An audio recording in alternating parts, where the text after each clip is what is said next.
नमस्कार दोस्तों, आज की इस वीडियो के अंदर आपका स्वागत है। आज मैं आपके सामने लेकर आया हूँ कक्षा 6 एनसीईआरटी हिस्ट्री का लेसन नंबर 12 12वां अध्याय, जिसमें हम पढ़ेंगे इमारतें, चित्र और किताबें। देखिए, हम हर अध्याय के बीच में शुरुआत से एक यहाँ पे छोटी सी कहानी लेते हैं कि आखिर उसका जो इतना विचार आया वो कैसे आया। तो एक मरुत्स्वामी और लोहा स्तंभ, ये बच्चा आपको दिख रहा है, ठीक है। तो ये आज बहुत खुश था और ये पहियादार कुर्सी पर बैठकर उसका भाई उसे कुतुब मीनार दिखाता हुआ प्रसिद्ध लोहा स्तंभ के सामने ले आया। धूल भरे पथरीले रास्तों से रैंप के सहारे यहाँ तक कि आना काफ़ी मुश्किल था। अपने इस अनुभव को मरुत्स्वामी कभी नहीं भूल पाएगा। अब आपके सामने दो सवाल आते हैं प्रश्न की, कुतुब मीनार कहाँ है और लोहा स्तंभ कहाँ है और किसके पास में है, किसने इन्हें कुतुब मीनार को बनवाया, ये सभी चीज़ें आपके सामने आता है। तो जैसे ही हम पढ़ते जाते हैं तो आगे हम पढ़ते हैं लोहा स्तंभ। तो देखिए, ये लोहा स्तंभ का आपको चित्र यहाँ पे शो कर रहा है कि नहीं, ठीक है। तो यह महरौली दिल्ली में कुतुब मीनार के परिसर में खड़ा लोहा स्तंभ भारतीय शिल्पकारों की कुशलता का एक अद्भुत उदाहरण है। देखिए, प्रश्न उठ सकता है लोहा स्तंभ कहाँ स्थित है, तो महरौली दिल्ली के अंदर है। और वहीं पे जो लोहा स्तंभ है ये किसके अंदर, कुतुब मीनार के परिसर में खड़ा है। तो जो लोहा स्तंभ है इसकी जो लंबाई है, ऊंचाई है, ये 7.2 मीटर है और इसका वज़न 3 टन से भी ज़्यादा है, ठीक है। तो 3 टन से ज़्यादा और 7.2 मीटर ऊंचाई है इसकी। यदि बात करें इसके निर्माण की, तो इसका निर्माण 1500 साल पहले हुआ था और इसके बनाने के समय की जानकारी हमें इस पर खुदे अभिलेख से मिलती है। हमने अभिलेखों के बारे में जो पहले पढ़ा था वही है बात है कि इसकी जानकारी अभिलेखों पर खुदे हुए मिलती है। अब बात करें तो इस चंद्र नाम के एक शासक का जिक्र है। इस पर क्या है कि एक चंद्र नामक एक शासक था, उसका जिक्र है। तो जो संभवतः गुप्त वंश का था, यानी कि 11वें अध्याय के अंदर जो हमने पढ़ा था ना गुप्त वंश, ठीक है, तो उसी से संबंधित इस चंद्र का था। आश्चर्य की बात यह है कि इसे इतने वर्षों बाद भी इसमें जंग नहीं लगी। देखिए, बात करें यदि जो लोहा स्तंभ ये आपके सामने शो कर रहा है, इसके ऊपर आज भी जंग नहीं लगी है, कितने वर्ष हो गए लेकिन। और ईंटों और पत्थरों की इमारतें, बात करें अभी ईंटों और पत्थरों की इमारतों में, तो हमारे जो शिल्पकार हुए उनकी जो कुशलता है उसका नमूना हमें कहाँ पे मिलते हैं, स्तूपों जैसी कुछ इमारतों में देखने को मिलते हैं। और स्तूप का शाब्दिक अर्थ होता है टीला। टीला स्तूप का शाब्दिक अर्थ होता है। हालांकि स्तूप विभिन्न आकार के थे, कभी गोल या लंबे तो कभी खड़े या बड़े, यानी कि कभी बड़े या छोटे। तो उन सब में एक समानता होती थी। और क्या समानता होती थी कि प्राय सभी स्तूपों के भीतर एक छोटा सा डिब्बा रखा जाता था और इन डिब्बों में बुद्ध या उनके अनुयायियों के शरीर के अवशेष, जैसे दांत हुए, हड्डी हुई, राख हुई। जैसे यदि आप समझे तो अपने अभी कोई भी व्यक्ति है, कोई भी मनुष्य का, जैसे आदमी व्यक्ति का मृत्यु हो जाती है तो उसके बाद में उनके दाह संस्कार के बाद में देखते हैं होंगे आप, वहाँ से 3 दिन बाद में फिर वहाँ पर जाकर वहाँ से दांत, हड्डी या राख वहाँ से लाते हैं, ठीक है। अस्थि विसर्जन अपन बोलते हैं। तो वो अस्थियाँ होती है ना, वही वहाँ पे उस डिब्बों में रखे जाती थी। तो उनके द्वारा जो कोई भी चीज़ जैसे प्रयुक्त की जाती थी या कीमती पत्थर हुए या सिक्के उसके अंदर रखे जाते थे। इसे धातु मंजूषा कहते हैं, किसको, उस डिब्बे को। और प्रारंभिक स्तूप धातु मंजूषा के ऊपर रखा मिट्टी का टीला होता है। कौन सा, मिट्टी का टीला होता था। बाद में टीले को ईंटों से ढक दिया गया और बाद के काल में उसी गुंबदनुमा ढांचे को तराश कर पत्थरों से ढक दिया गया। तो इसी प्रकार से इस मंजूषा, धातु मंजूषा की बात यहाँ पे होती है। यदि हम इसके संबंध में आगे बात करें, स्तूपों के चारों ओर परिक्रमा करने के लिए एक वर्ताकार पथ बना होता है, जैसे अपन देखते हैं अपने मंदिरों में, ठीक है। तो जैसा ठीक वैसा ही वहाँ पे बनाया हुआ होता है। उसे प्रदक्षिणा पथ कहते हैं, प्रदक्षिणा पथ कहते हैं। और इस रास्ते को रेलिंग से घेर कर दिया जाता है, जिसे वेदिका कहते हैं। रेलिंग लगाई होती है, ठीक है। तो वेदिका में प्रवेश द्वार बने होते हैं और रेलिंग तथा तोरण प्राय मूर्ति कला की सुंदर कला करते हैं, उससे संजोए होते हैं। भाई जो रेलिंग बनी होती है ना इस पे, और जो भी दीवार है, जैसे आप परिक्रमा करेंगे तो उसके चारों तरफ क्या, वहाँ पे मूर्तियाँ, सुंदर सुंदर मूर्तियों की कला करती है, अपने को देखने को मिलती है, ठीक है। यदि बात करें तो अब कभी कभी एक भव्य स्तूप हुआ करता था अमरावती के अंदर। तो लगभग 2000 साल पहले इस स्तूप को सजाने के लिए शिलाओं पर चित्र उकेरे गए और कई बार आप देखेंगे तो पहाड़ियों को काटकर उन बनावटी गुफाएं बनाई जाती थी, ठीक है। तो ये आपको एक सांची का महान स्तूप जो कि मध्य प्रदेश के अंदर है, आपको ये थोड़ा सा मैं इसे छोटा करके दिखाने की कोशिश करता हूँ ताकि आपको स्पष्ट दिख पाए। ये देखिए, ठीक है, ये सांची का स्तूप है। ये कहाँ पे है? मध्य प्रदेश के अंदर। तो वो बनावटें क्या करते थे, गुफाओं को काट कर, वहाँ पे पत्थरों को काट काट कर, पहाड़ियों को काट काट कर बनाया जाता था। और इस काल में कुछ आरंभिक हिंदू मंदिरों का भी निर्माण किया गया। तो देखें तो इनमें विष्णु, शिव और दुर्गा जैसी देवी देवताओं की पूजा होती थी। मंदिरों का जो सबसे महत्वपूर्ण भाग होता है वो होता था गर्भगृह, जहाँ पर मुख्य रूप से देवी देवता की मूर्ति रखा जाता था। और इस स्थान पर पुरोहित धार्मिक अनुष्ठान करते थे। पुरोहित क्या करते थे? धार्मिक अनुष्ठान किया करते थे, भक्त पूजा करते थे।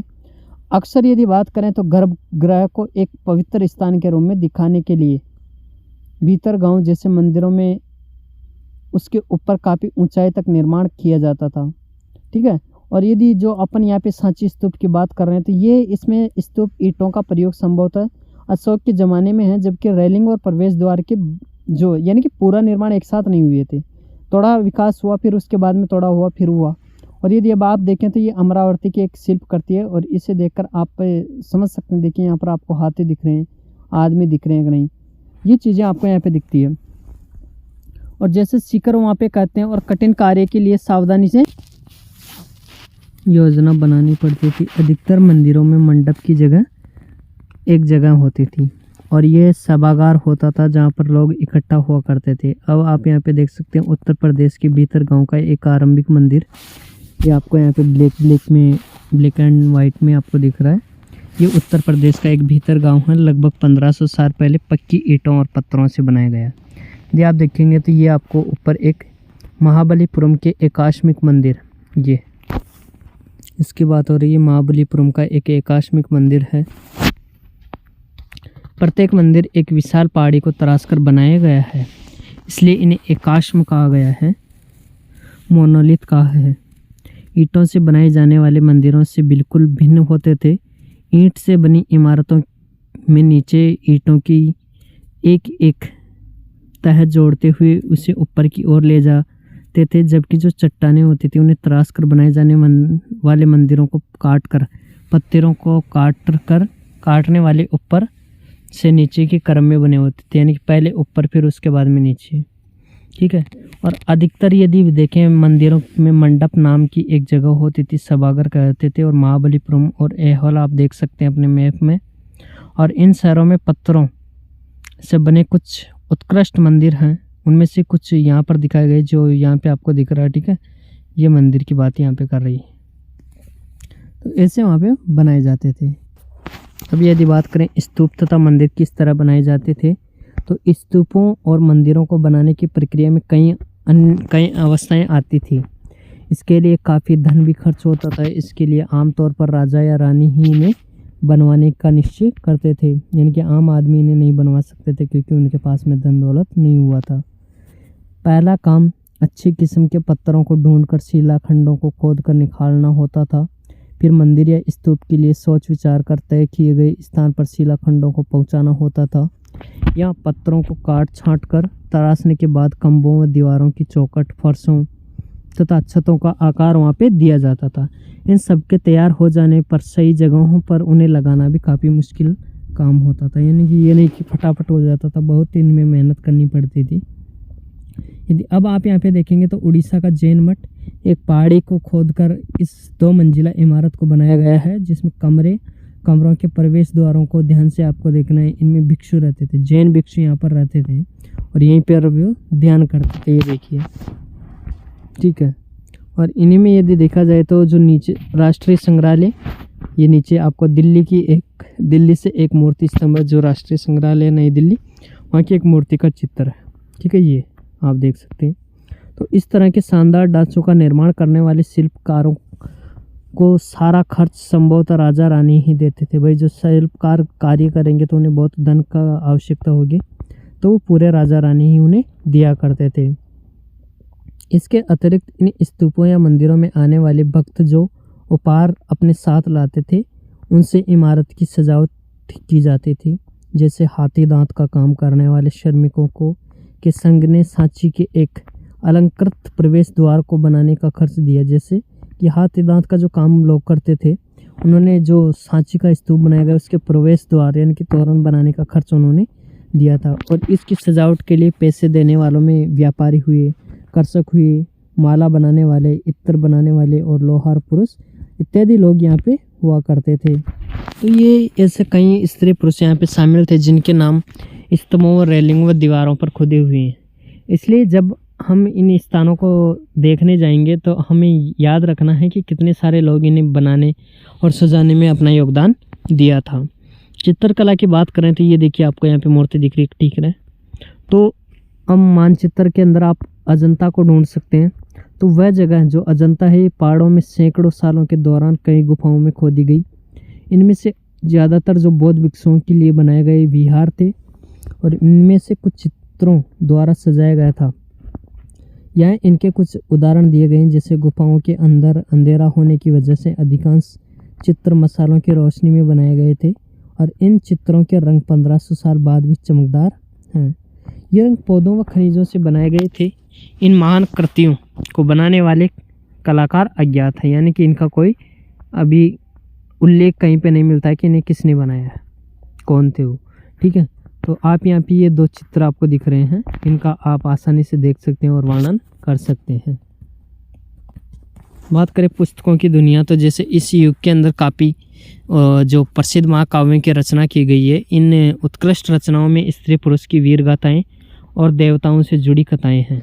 करीबन 1800 साल पहले एक प्रसिद्ध तमिल महाकाव्य शिल्पदिकारम की रचना इलांगो नामक एक कवि ने की। शिल्पदिकारम की रचना इलांगो नामक एक कवि ने की। ये एक तमिल महाकाव्य था। तो इसमें कोवलन नामक एक व्यापारी की कहानी है। वह पोहार में रहता था। वह अपनी पत्नी कनगी की उपेक्षा कर वह एक नर्तकी माधवी से प्रेम करने लगा। बाद में वह और कनगी पोहार छोड़कर मदुरै चले गए। वहाँ पांड्य राजा के दरबार में जौहरी ने कावेलन पर चोरी का झूठा आरोप लगाया, जिस पर राजा ने उसे प्राण दंड दे दिया। और कन्नगी जो अभी भी उससे प्रेम करती थी, वह इस अन्याय के कारण दुख और रोष से भर गई और मदुरै शहर का विनाश कर डाला गया। वह उसने क्या कर दिया, मदुरै शहर का विनाश कर दिया। जैसे अब यहाँ पे छोटा सा वर्णन दिखाया गया है, ठीक है। तो ओ मेरा दुख तो देखो, ठीक है। तो तुम मुझे सांत्वना तक नहीं दे सकते।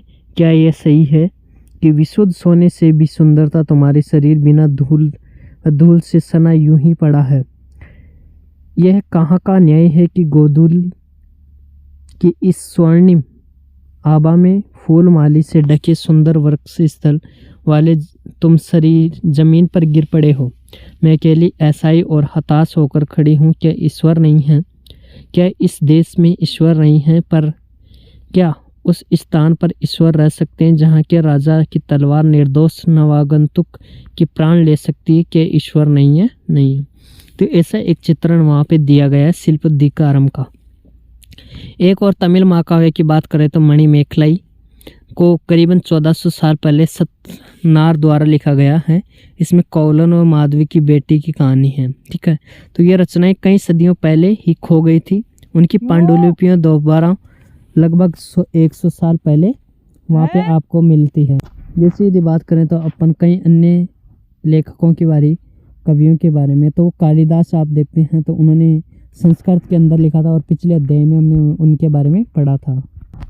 अब एक मेघदूत का एक श्लोक अपने पास में आते हैं, जहाँ उनकी सबसे प्रसिद्ध रचना मेघदूत से एक अंश दिया गया है। यहाँ एक विरही प्रेम बरसात के बादल को अपना संदेशवाहक बनाने की कल्पना करता है। देखो इसमें किस तरह कवि ने बादलों को उत्तर की ओर ले जाते ठंडी हवाओं का वर्णन किया है। जैसे कि तुम्हारे बौछारों से मुलायम हो उठी मिट्टी की भीनी खुशबू से भरे, हाथियों की सांस में बसी जंगली गुल्लूर को पकाने वाली शीतल बयार तुम्हारे साथ धीरे धीरे बहेगी। ऐसा एक चित्रण अपन को देखने को मिलता है। अब यदि बात करें पुरानी कहानियों का संकलन तथा संरक्षण में, उनका संकलन कहाँ पे किया हुआ और उनका संरक्षण कैसे हुआ। हिंदू धर्म से जो जुड़ी हुई कई कहानियाँ जो बहुत पहले प्रचलित थी, इसी काल में लिखी गई। इसमें पुराण भी शामिल है। पुराण का शाब्दिक अर्थ होता है प्राचीन या पुराण, यानी कि प्राचीन।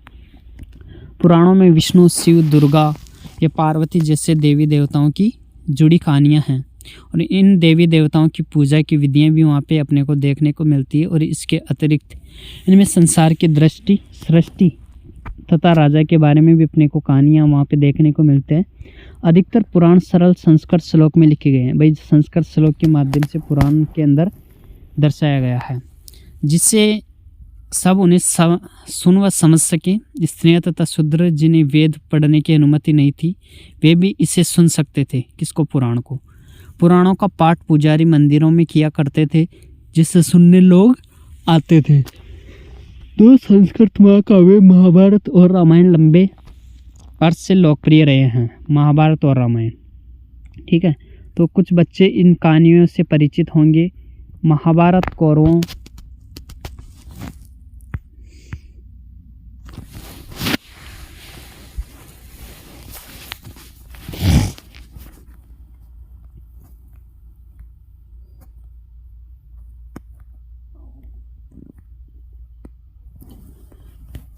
और पांडवों के बीच युद्ध की कहानी। इस युद्ध का उद्देश्य पुरुवंश की राजधानी हस्तिनापुर की गद्दी प्राप्त करना था।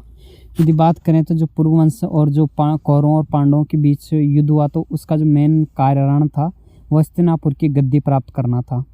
इस कहानी तो बहुत ही पुरानी है, पर आज इसे हम जिस रूप में जानते हैं करीबन 1500 साल पहले लिखी गई है। माना जाता है कि पुराणों और महाभारत दोनों ही व्यास नाम के ऋषि ने संकलित किया है। इन्हें संकलित किसने किया? पुराण और महाभारत को व्यास नामक एक ऋषि ने। महाभारत में ही भगवत गीता भी है, जिसके बारे में अपन जो अध्याय 10 में पढ़ा था भगवत गीता, वो महाभारत का ही पार्ट है। रामायण की कथा कौशल के राजकुमार राम के बारे में। जो रामायण है वो कौशल के राजकुमार थे राम, उनके बारे में है। उनके पिता ने उन्हें वनवास दे दिया था जब श्री राम को, और उनकी जो वन में उनकी पत्नी सीता का लंका के राजा रावण द्वारा अपहरण कर लिया गया था। इसका संकलन और जैसे सीता को वापस लाने के लिए राम ने जो लड़ाई लड़ी और वे विजयी होकर कौशल की राजधानी अयोध्या लौटे, तो इसका वर्णन अपने को वहाँ पर रामायण में मिलता है। और महाभारत की तरह ही रामायण भी एक प्राचीन कहानी है, जिसे बाद में लिखित रूप दे दिया गया। और संस्कृत रामायण के लेखक वाल्मीकि माने जाते हैं। भाई जो रामायण का लेखक हैं वो संस्कृत के अंदर वाल्मीकि माने जाते हैं। अब यदि बात कर रहे हैं आम लोगों द्वारा कही जाने वाली जो कहानियाँ हैं, तो आम लोग भी कहानियाँ कहते थे। कविताओं और गीतों की रचना करते थे, गाना गाते थे, नाचते थे, नाटकों को खेलते थे।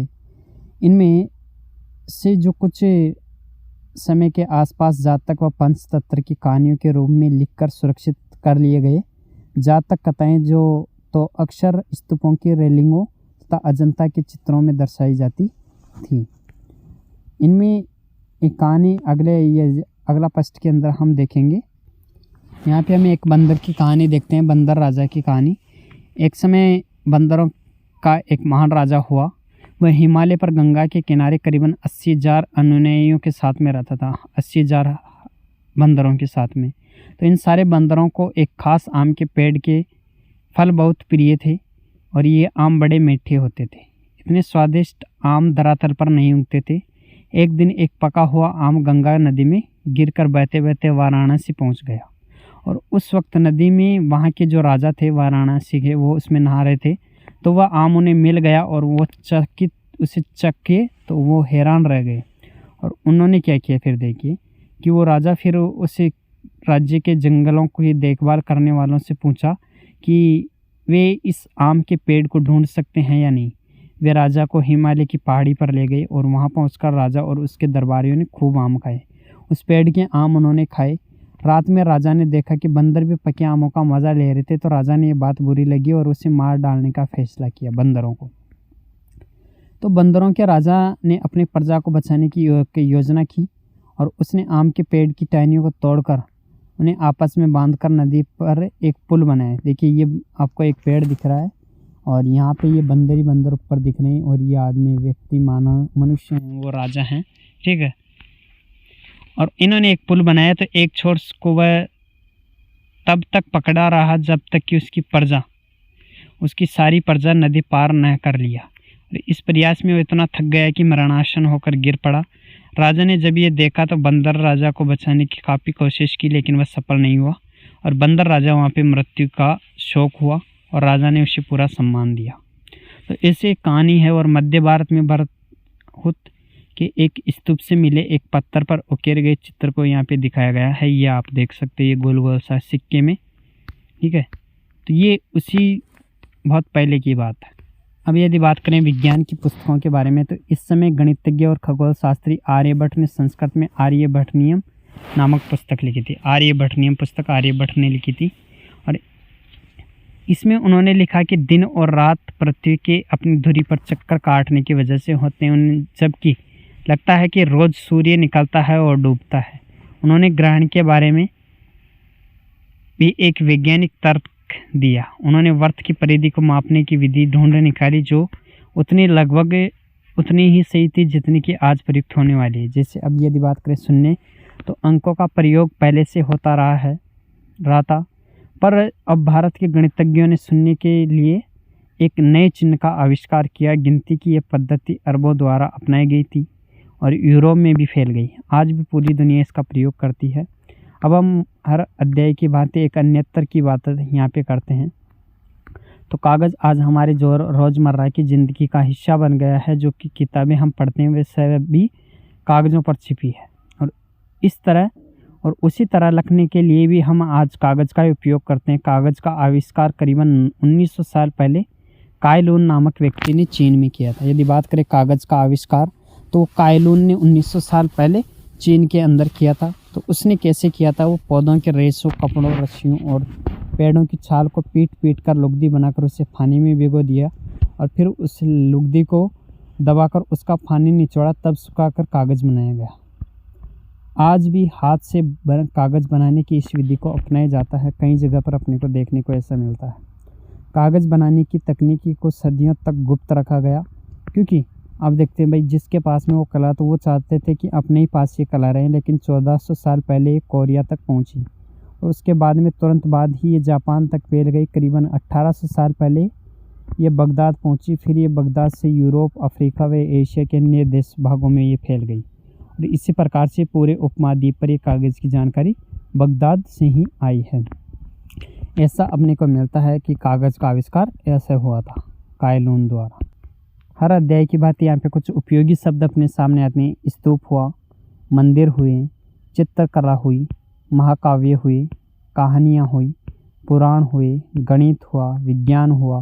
तो ये सभी अपने को अपन ने जो अध्याय पढ़ा तो उसके अंदर हमने थोड़ा विस्तार से इनकी चर्चा की है। अब कुछ महत्वपूर्ण तिथियों की बात कर रहे थे। जैसे स्तूप का निर्माण की जो शुरुआत है वो 2300 साल पहले हुई। स्तूप की बात करें तो अपन ने सांची स्तूप की बात की थी जो मध्य प्रदेश के अंदर है। तो देखिए ऐसे स्तूपों का निर्माण 2300 साल पहले ही हो गया था, आज से 2300 साल पहले, ठीक है।